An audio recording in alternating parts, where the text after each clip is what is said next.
Welcome everyone to MSU-Maigo ROTCU Unit Grading System Discussion.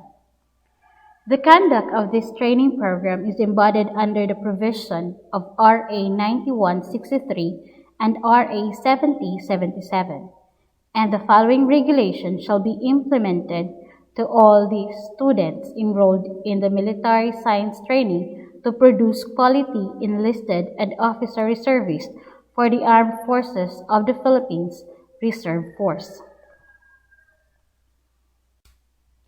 The grading system. The school year, which is divided into two, the first semester and the second semester, must conform to the school calendar as practicable. So, dili pwede nga mag-una ta og formation nga wala pa nag-start ang klase. The orientation or the first day of formation will come after the first day of the class or the first Saturday in that week.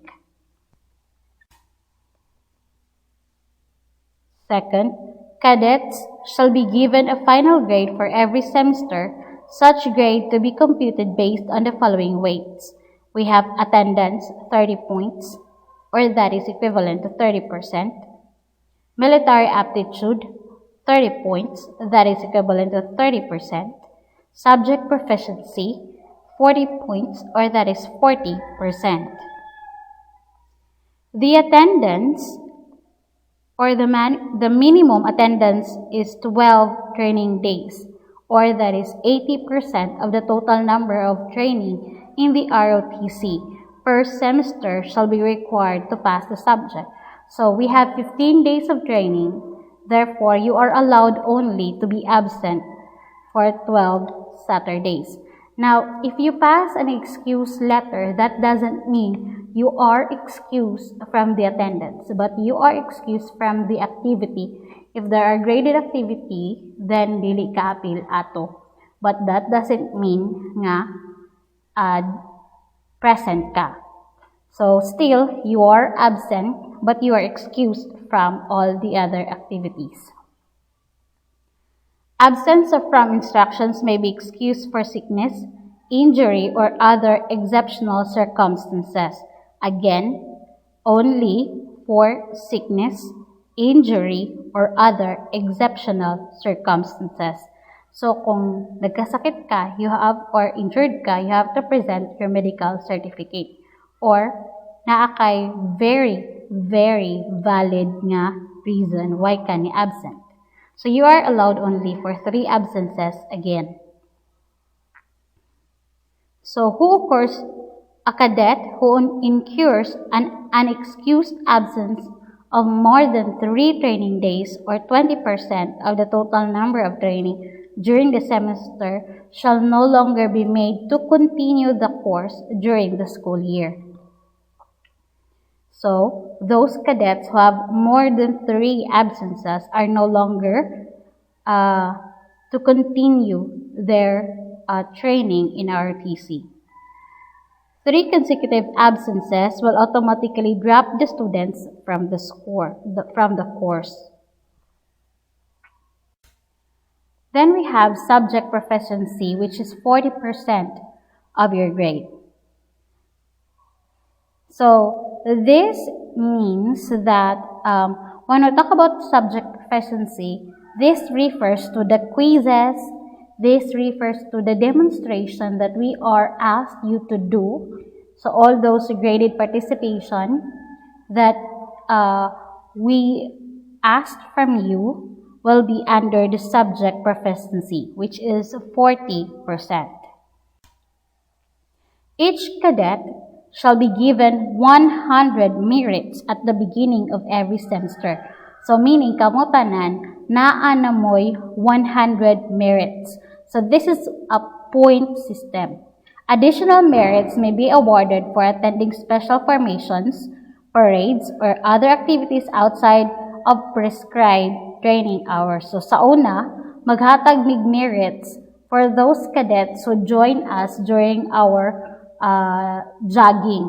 So kay dapat mong good when we have our raate, dapat physically fit ta para dili-dali nga makuyapan. So that's why we have our formation every Monday afternoon and every Wednesday afternoon for jogging. For every infraction of regulation, we shall be penalized by demerits as prescribed. So, if mag-misbehave pud mo, naapod mo'y pambuhaton nga dili mao, so kung naay ihatag nga point, dugang point sa 100, pwede pod katong inyong 100 makuhaan to siya. That is military aptitude.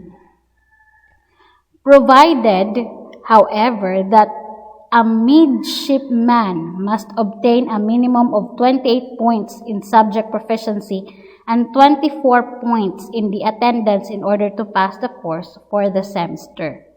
So, dapat, aron makapasar ka, dapat na kay at least 28 points sa imuhang subject proficiency and 24 points sa imuhang attendance, given wala nakuhaan ang imong merit. So, sa to ang grading system, ang pinakadali nga makuhaan is the merit. Muna dako kayong apikto pod sa ato ang grades. Mananggagmay kayong grades sa uban. Number 1, not participating. Number 2, misbehaving. Dira gyud mas dako. Labaw na karon kay wala kayo tay attendance, so wala kayo tay merit nga mahatag kay dili man ta physically face to face nga magkita gyud. So wala kayo may ma-add. So sa dining basta-basta lang ba ta makuhaan points? Of course not. Dili ta basta-basta makuhaan lang og points. Naapod na siya rules. So we have here the list of demerits with corresponding penalties. So list of demerits with corresponding penalties. We have our first class demerit or the class A demerit, which is punishable by discharge, meaning madrop ka sa imong course. It is a gross disrespect to superior officers, abuse of authority, illegal collection, and destruction of military or school property. So what are these? We have number 1, gross disrespect to superiors, kana magtubag-tubag ka sa imong mga ROTC officer, kanang pataka-taka lang kag yama-yama, you mock them, kanang imuha silang kantsawan, imuha silang binuangan. So those are example of a gross disrespect to superior officer, which is punishable by discharge. Assaults a superior officer under any pretext. Example, imo silang sumbagon, imo silang kanang sulungon. Abuse of authority or manhandles his subordinate. So, if ang officer po mag-abusar po sila sa ilahang position, then they are also punishable by discharge.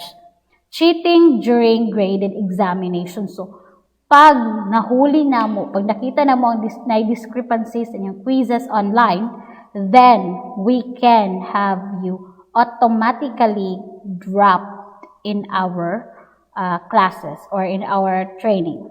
Collects any fees or contributions from the members of the Midmanship Corps without express authority of the ROTC Commandant.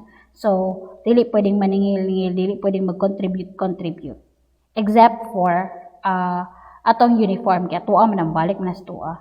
Ignore or violate standing instructions. So, diba na ako instructions sa inyo with regards to netiquette, how to deal with the internet interaction with your officers and the officers with you. So, to the cadets, please be mindful to that. Deliberately mutilate, destroy, or render unserviceable any military or school property. Now, if we have our face-to-face training, you will be given a rifle. Na kana siya nga rifle, gintras sa inyo dapat, dili to siya madaot. Once madaot to siya, again, pwede kang madrop sa imuhang course. Commits any act similar in nature and category to the aforementioned offenses. So, kung natay Class A, naputay Class B demerit. So, Class B demerit is grave misdemeanor, which is 6 to 10 points deduction to your merit. So that is 6 to 10 demerits. First, talking to a superior officer in a begrudging and hostile manner. So again, kan ka sila magtubag-tubag ka sa ilaha, which is out of your kanabitang dapat nga pagkipagstorya sa ilaha, dapat respectful ta. Disobeys legal orders from superiors. So if you are given, parehatong ningon ko, pag mo take ani nga quiz aning orasa, so naay nag-una-una, so pwede to sila na kung mahatagan og 6 to 10 points of demerit.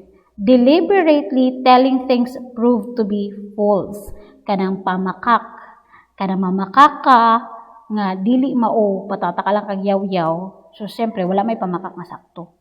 So kato siya 6 to 10 points demerit. Making boisterous remarks or catcalls at any woman while in ranks or any prescribed formation. So, dili pwedeng magbugal-bugal ta. Labaw na sa formation. So, kaya wala man tayo formation, dinha sa ato ang online. So, dili pwede sa atong GC magbugal-bugal ta. Sleeping in classroom or any place of instruction while such instruction is being conducted. So, kung matulog ta during training, minus. Report late in any formation or prescribed place of assembly. Commits any act similar in nature and category of the aforementioned offenses. Then we also have the Class C demerit. So Class C demerit is less grave misdemeanor, which have 4 to 5 points demerit. Slouching in ranks, kanang bitaw mag-standing in one leg ka, kanang dili ka mag-stand straight. Walking in uniform without headgear. Now, soon we will talk about paraasa ng headgear. Pareha sa katong nag-interview. During an interview nga nasa sulod sa room, do not wear your headgear. Kaya na may atop. So, dili maayo nga mag-wear kag headgear. Maskin di ba sa atong classroom, dili man pwedeng magkalo-kalo ka nga nakasulod sa classroom wa kay salig sa ato. So, dili na siya maayo.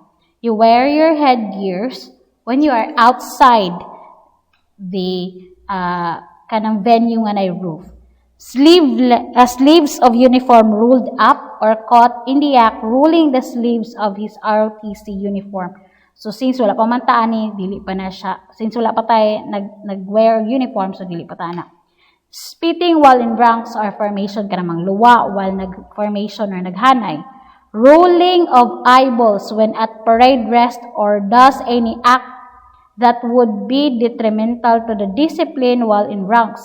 Rolling of eyeballs, dili bot pasabot katong mga nagkuan lang, nag-irap-irap sa ilang mga tanaw. Kana bitong mas kinasa ka naglantaw-lantaw din naa ka sa imong rank nga nakatikas pahinga ka. So soon you will know what are those tikas pahinga nga nung dili ka pwede maglihok-lihok. So even ang imong mata, dili nimo pwedeng ilihok-lihok. When we are in a formation, dapat we look straight forward. We call it tiger look. So, dili pwede mag-roll kasi mong mata. Chew gums or tobacco when reporting to an officer. Carelessly lays aside his rifle. Dili pwede kung pahulmon kay kag rifle, mas kinasa lang nimo ibutang lingkuran, higdaan, no. Wearing dirty uniform. So, our uniform is BDU or battle dress uniform, as well as natay inner nga white t-shirt. Dili pwede mahugaw ang white t-shirt nga inner. Maskin pag inner na siya, basang gatumog, inner ni dili na ni mabantayan. No. Mabantayan kaya na siya kahimantayon mi. Wearing dirty uniform is a very big no-no. Commits any act similar in nature and category to the aforementioned offenses. So, wearing dirty uniform includes, so kung katunang sa inner, kung dito pa to sa outer, kang hugaw kayo, wala gilabhan. Tapos, ang combat shoes, dili masaminan. Dapat sinaw gina imong combat shoes. Walay abog-abog din ha. You always trapo, and then kanang mga brass nga itong ginagamit, kanang sa buckle belt, kanang siya dapat shiny gina all the time. For the officers, their sword will always be checked. So, ingon ana, dapat wear clean. Then we have the last one, the Class D or 1 to 3 point demerits. We call it minor misdemeanor or omissions. So number 1, no nameplate, insignias, and other uniform paraphernalia. We can slide this for the few days of our formation, but on the second semester, no. Dili na ta pwede mag-slide ani dapat tanan na nameplate na insignias. Shoes not shined and wrongly tied. So soon if we wear our BDU, we will be teaching you how to tie your combat shoes. So it should be very shiny. Brass articles are not shined. So, dapat itong buckle belt, katong imong breastplate, imong sword. Long hair is a very big no-no. Dirty face and mustache, also a very big no-no. Missing buttons or unbuttoned pockets. Wearing uniform other than one prescribed. Malingering. Kana bitaw, mas kinuwagod galabad imong ulo. Mayroon kag, sakit akong ulo ma'am, dili ko muhanay. Sakit akong tiyan. Oh, nana, so dili ka muhanay. And then padaot-daot din ka pa, pakuan-kuan din ka para dili ka makaparticipate. So it is punishable by 1 to 3 points demerit. Falling out from ranks without permission. So kung makuyapan gani ka, ayaw gyud diritso og katumba, dapat din sa permission to leave the rank, sir. Para makaadto din ka sa likod. So, dili day pwede nga, basta-basta lang ta matumba din na sa rank. Mangayo day ta og permission. Standing on one leg. So, kanabitaw mag-Miss Universe kag tinindugan, dili pwede. Sitting while in rank. So, kung naka-formation ta, dili pwede nga maglingkod kay naka-formal nga kanang ceremony. Leaning or sitting on his rifle. So, di pwede nga, sandigan ang rifle, lingkuran ang rifle, labaw nang dili pwedeng higdaan ang rifle. Grabs or lazily drags his rifle. Dapat you have to carry, bit-biton ang rifle. Commits any act similar in nature and category to the aforementioned offenses. So, that would be all. Thank you.